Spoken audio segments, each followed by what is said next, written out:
The essence of religion is the ending of the self. Totally, completely.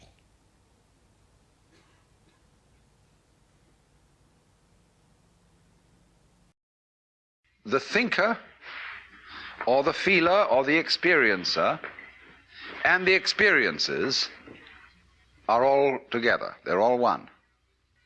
But if out of anxiety you try to stabilize, keep permanent the separate observer, you are in for conflict. Of course, the separate observer, the thinker of the thoughts, is an abstraction which we create out of memory. We think of the self, the ego, rather, as a repository of memories, a kind of safety deposit box or record or filing cabinet place where all our experiences are stored. If I step on your foot, you'll say, it's all right. But if I step on your idea, your emotion, your personality, you will be deeply hurt. That is your problem right now. The instinct of self-preservation has extended itself beyond its realm. Instinct of self-preservation is only with the physical body. Rest of it should be wide open to everything. But because of a strong identification with the body, you have made your personality also like a body, the mental activity also like a body, the thought structure also like a body, emotion also like a body. It is an emotional body, a mental body you have, and it hurts more than the physical body.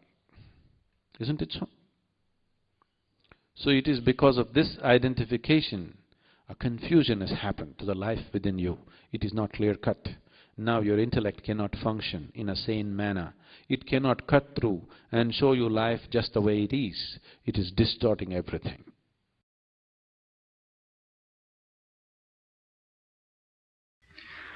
And of course, if you keep identifying yourself with some sort of stable entity that sits and watches the world go by,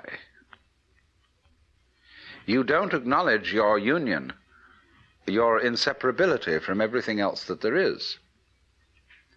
You go by with all the rest of the things, but if you insist on trying to take a permanent stand, on trying to be a permanent witness of the flux, then it grates against you, and you feel very uncomfortable. But it is a fundamental feeling in most of us that we are such witnesses.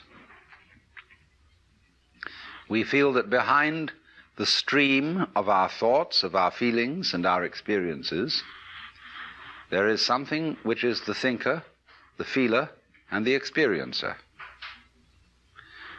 Not recognizing that that is itself a thought, feeling, or experience, and it belongs within and not outside the changing panorama of experience. It's what you call a cue signal. In other words, when you telephone and your telephone conversation is being tape recorded, it's the law that there shall be a beep every so many seconds. And that beep cues you in to the fact that this conversation is recorded. So in a very similar way, in our everyday experience, there's a beep which tells us this is a continuous experience which is mine. Beep. In the same way, for example, it is a cue signal when a composer arranges some music and he keeps in it a recurrent theme, but he makes many variations on it. Or more subtle still, he keeps within it a consistent style. So you know that it's Mozart all the way along, because it sounds like Mozart. But there isn't, as it were, a constant noise going all the way through to tell you it's continuous, although in Hindu music they do have something called the drone. There is behind all the drums and every kind of singing something that goes, and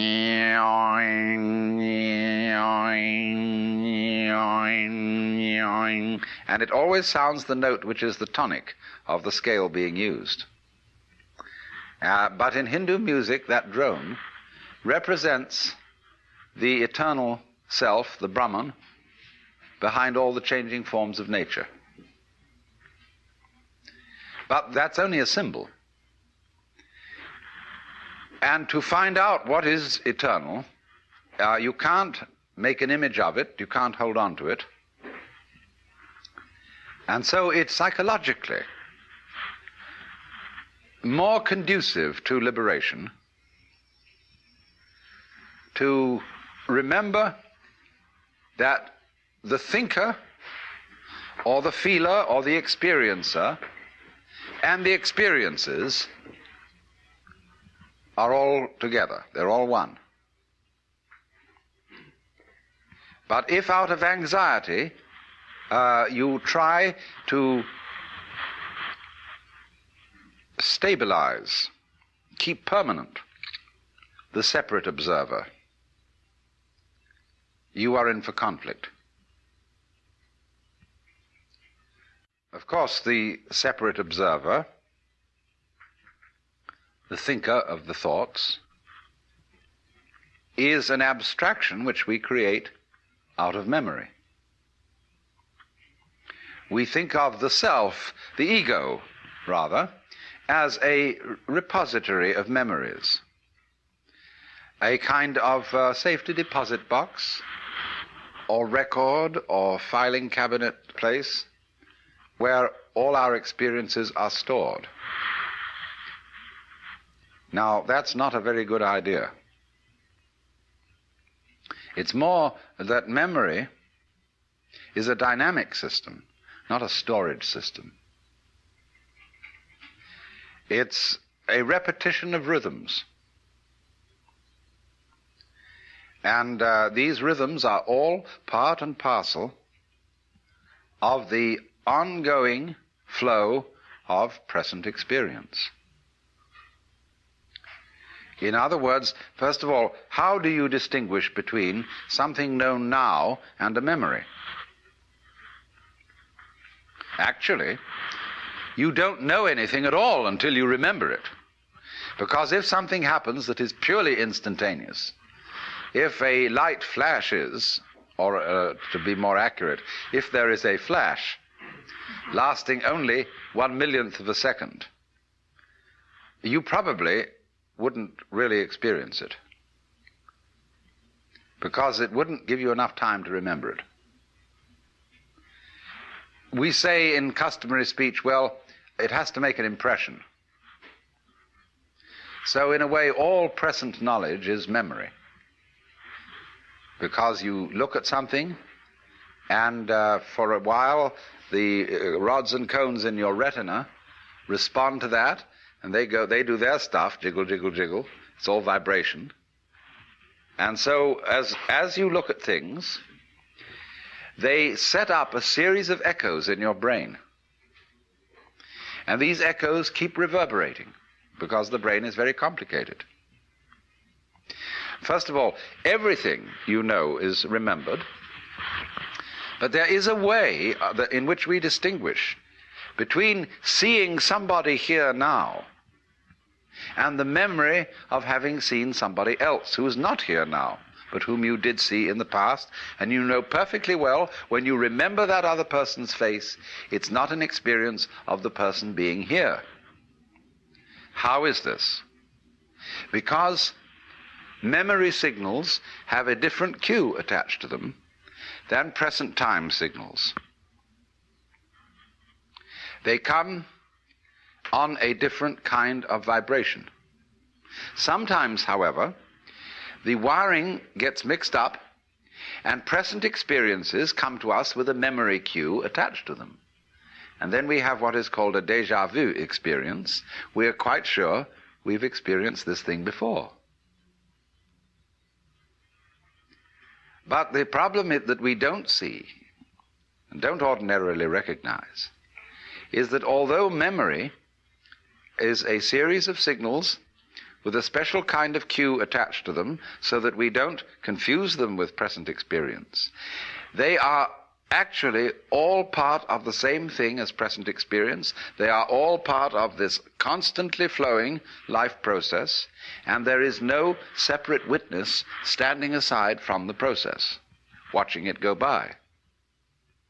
You're all involved in it. Now, accepting that, you see, going with that, although at first it sounds like the knell of doom, is if you don't clutch it anymore, splendid. That's why I said that death should be an occasion for a great celebration, that people should say, happy death to you, and always surround death with joyous rites, because this is the opportunity for the greatest of all experiences, when you can finally let go because you know there's nothing else to do.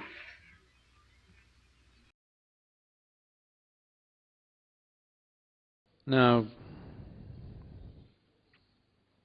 whatever is generally being referred to as a spiritual process, let's understand what that is.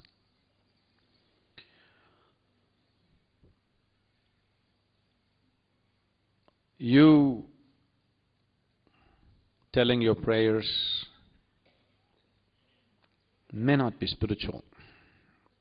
Why I'm saying this is, 99% of the prayer on this planet is only about, dear God, give me this, give me that, save me, protect me. That is a survival process.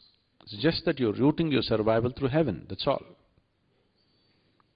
So what you're referring to as spiritual is that in some way the experience of your life has transcended the limitations of the physical. The body is physical, the mind is also physical. When I say the mind is physical, it is just like, you can very clearly see that this light bulb is physical. But the electricity behind the light is also physical. The light that it throws out is also physical. Similarly, not only your brain is physical, the mind is also physical, the thoughts that it generates also is physical. Whether you're thinking about the God or the devil, it is still physical. No, I am thinking spiritual thoughts. There is no such thing. Thought is physical. And whatever you think is always coming from a certain accumulated information within yourself. Information is physical. Memory is physical. Gathering of information is always physical, isn't it? It may get subtle, but still physical.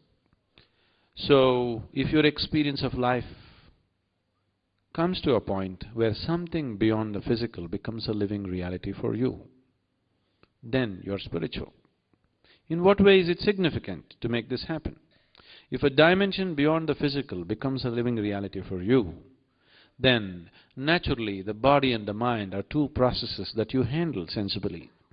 You will see, the moment this experience arises within you, the way your physical body reorganizes itself, its capability to reorganize itself is absolutely miraculous.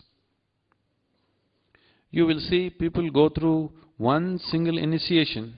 When they come out, their faces have changed. Within a week or two, you will see the very way their body functions will change. The very way they look, you will see there is a difference. Because body's ability to reorganize itself, if you liberate it from a deep, crippling identity, is so fantastic. The same goes for the mind too. Mind will go through tremendous transformation that may not be visible for other people, but the body's transformation will be clearly visible because it can be easily measured. So what needs to happen? For you to have a dimension beyond the physical alive within you is, right now your whole perception is limited to 5 sense organs. 5 sense organs in the very nature of things can perceive only that which is physical. Is it so? You can see, hear, smell, taste and touch only that which is physical. That which is beyond the physical cannot be perceived by sense perception. So if your senses or if your perception raises beyond the sense perception, then that which is beyond the physical becomes a living reality for you. Why is it that it is not on in everybody? Why is it so? It is simply because for the survival process to happen, for your survival to be taken care of, 5 sense organs are more than enough. So they come to you at the very moment of birth, and they are on. These 5 sense organs are more than sufficient for you to survive on this planet. So they are on by themselves. Only if you develop a longing to know something beyond survival, if you transcend the limitations of the instinct of survival, only then the other dimension of perception becomes open within you. Otherwise, they never open up. They just don't open up because you don't create that possibility within yourself. Right now, if you look at your life, every single activity that you're performing in your life is all about survival. Physical survival, psychological survival, emotional survival, financial survival, social survival. Like this, many levels of survival, but it's all survival.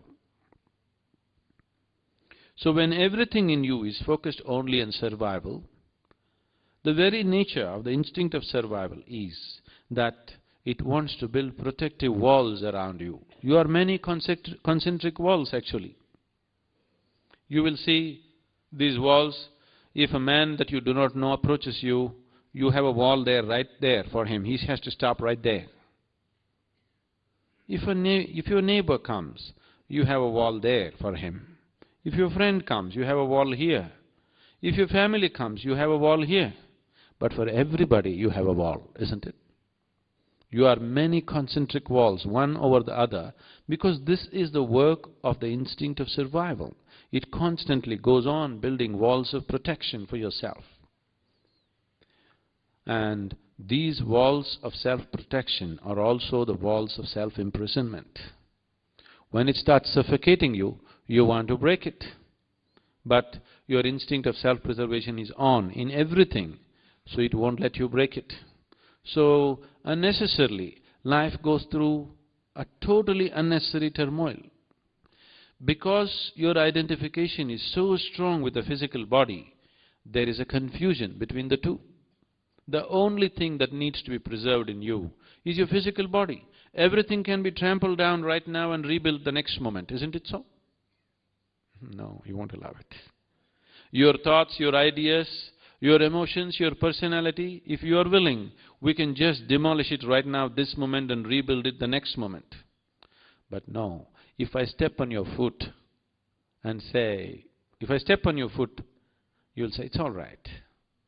But if I step on your idea, your emotion, your personality, you will be deeply hurt. That is your problem right now. The instinct of self-preservation has extended itself beyond its realm. Instinct of self-preservation is only with the physical body. Rest of it should be wide open to everything. But because of a strong identification with the body, you have made your personality also like a body, the mental activity also like a body, the thought structure also like a body, emotion also like a body. It is an emotional body, a mental body you have, and it hurts more than the physical body. Isn't it so? So it is because of this identification, a confusion has happened to the life within you. It is not clear-cut. Now your intellect cannot function in a sane manner. It cannot cut through and show you life just the way it is. It is distorting everything.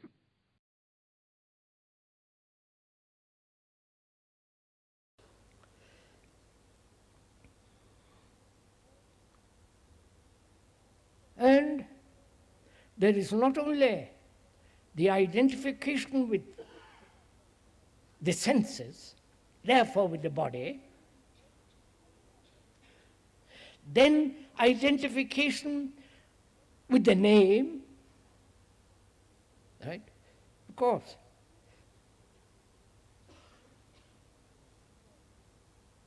Even if you give yourself a new name or a new number, that's still identification,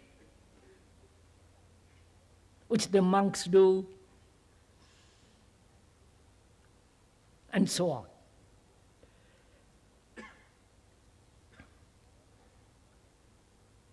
Why does thought constantly identifying itself with something?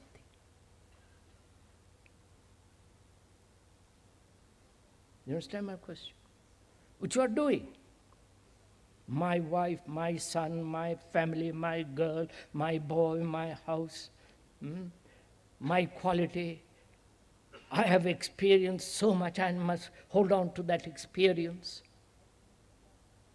I identify myself with Christ, with Krishna, the whole gamut of objects of identification. Why does thought always identify with something or other?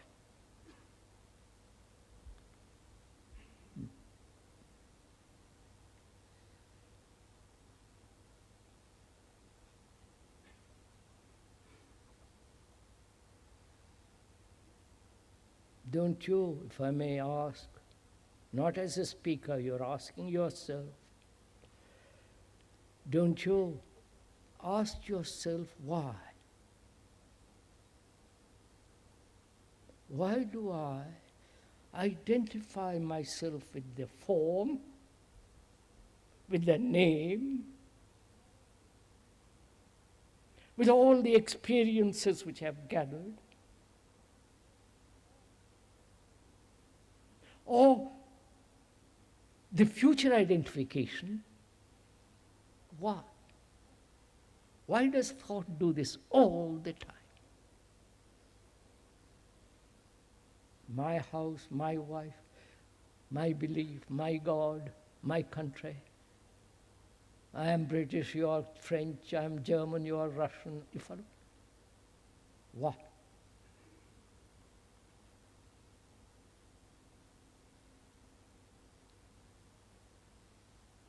Is it because thought, being in constant flux,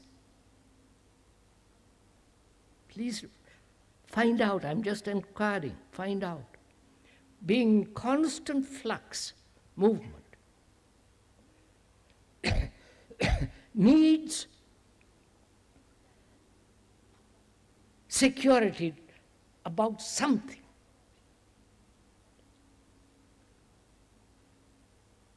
Inquire, don't, please, you are inquiring, asking yourself this.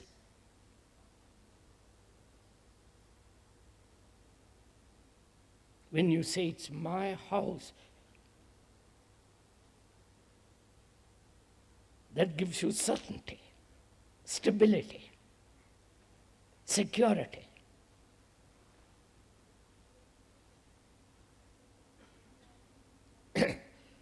When you identify, your thought identifies itself with a house, it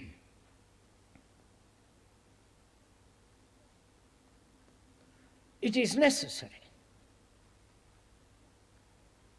It gives it security, shelter, safety, protection. The physical identification with the house gives it security. But watch it. That movement of identification with a physical necessity is taken over psychologically.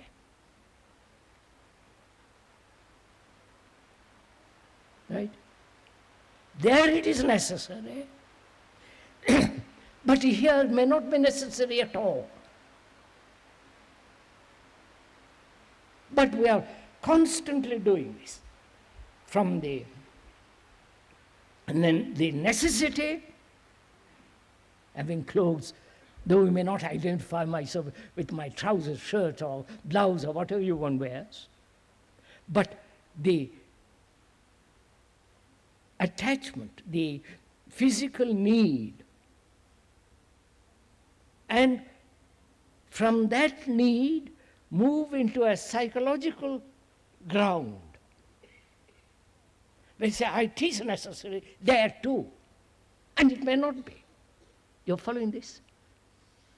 I wonder if you are.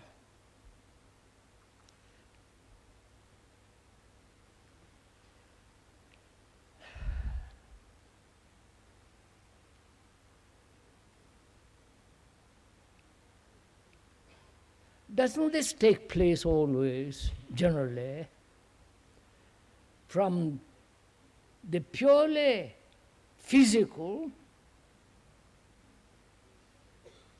the need for food, the need for clothes, the need for cleanliness, and all the rest of it, that movement spills over into the psychological area. And the spilling over from this to this may be totally unnecessary, may be an illusion. There is only that and not this. I wonder for me. We'll go into this very carefully.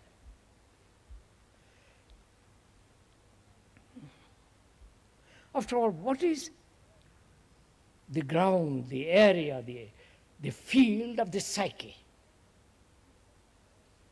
You understand? We understand more or less the physical. One needs food, clothes, and shelter. That's obvious. And the danger comes when we identify ourselves with that. So, it's my clothes. Right? It's my property. Don't touch it. Now, that necessity has been identified by thought as mine, and that same movement from the physical to the psychological, my experience, my desires, my longings. You understand them? I wonder if you're understanding this. Because you see, what we are trying to point out is, there's no speaker. What, in observing in the mirror, if you observe very carefully, you might see that what is necessary physically, that same idea has been brought over into the psychological realm.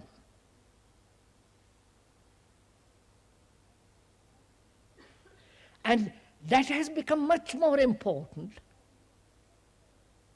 than the other.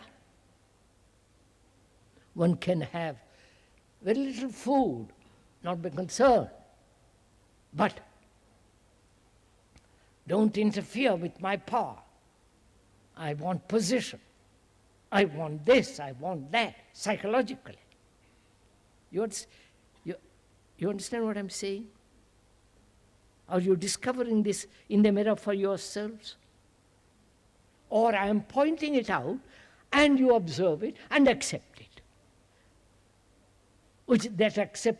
That accepting is merely a form of persuasion, a form of pressure.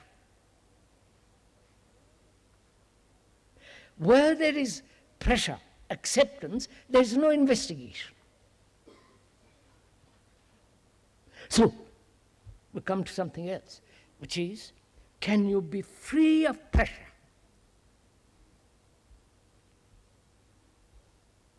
You understand? To observe the pressure of institutions. Right?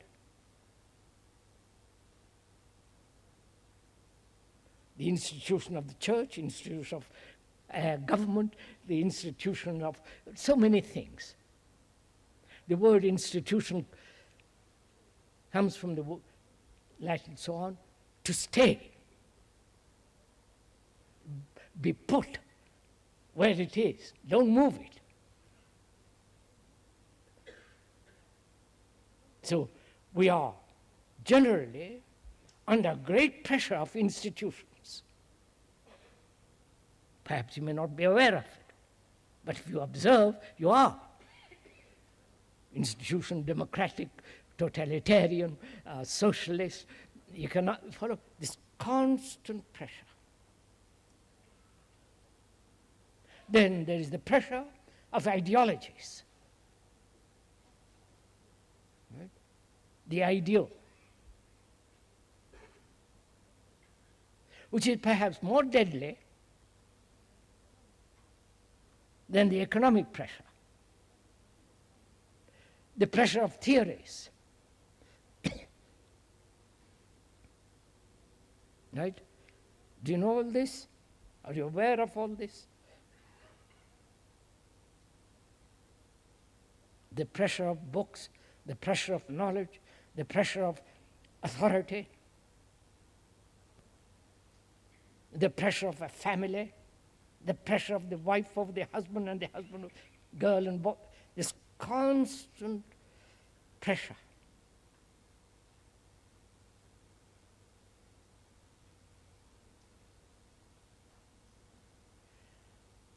And the pressure of experience, of knowledge. You understand?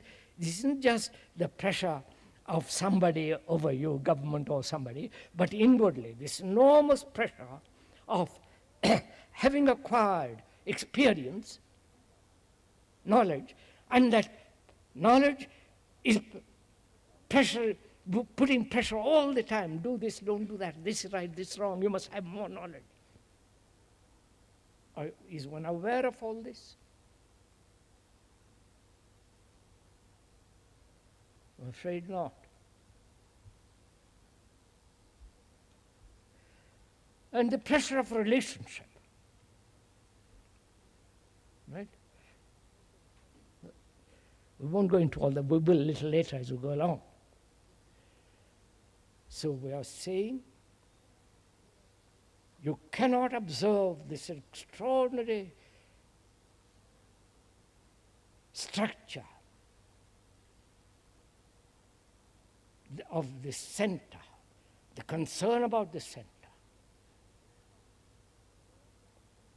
And to observe that freely without any pressure,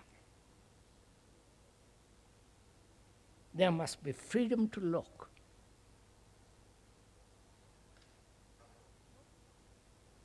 But most of us are under pressure. Most of us, when we observe, have a motive. The motive becomes the pressure.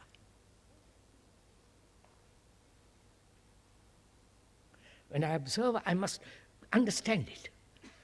I must get beyond it. There must be a reward at the end of the beastly show.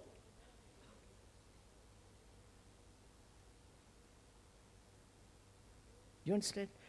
This great, constant pressure of, through motive, through desire, through reward, avoiding punishment and so on. As long as there is that weight, observation into the cause why human beings have reduced themselves to such narrow little human entities, so concerned about themselves from morning till night.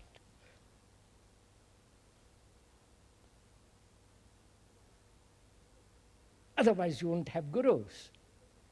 Otherwise you won't have priests and religions. Otherwise you won't have all this enormous, complex, psychological priests You understand? All that indicates, naturally, this concern about oneself.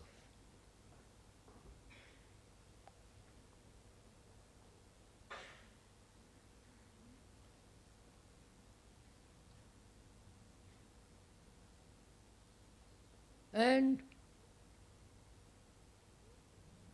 can one live without this concern at all?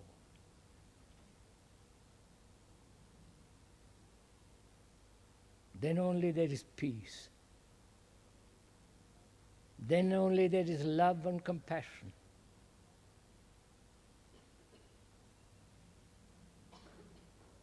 Then where there is center held by thought as the mean a narrow groove, there must be suffering. And the violence, and the brutality, the cruelty, the hate, the whole of that is centered there.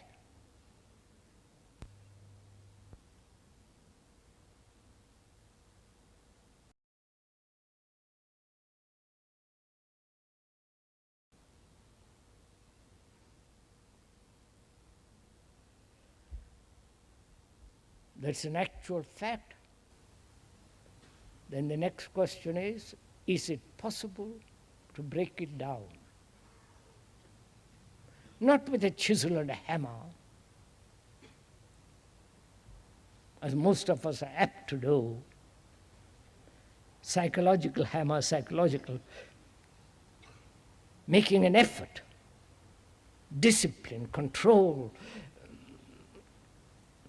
sacrifice, denying, which are all hammer, right? So we're asking, is it possible to break it down? These walls that one has built around oneself without a single movement of effort. Because if you make an effort, you are identifying yourself. What will happen when you break down the wall? You understand? Which is still another structure of the narrow self. I wonder if you see all this. Yes? Right? So can this be broken down? That's the problem.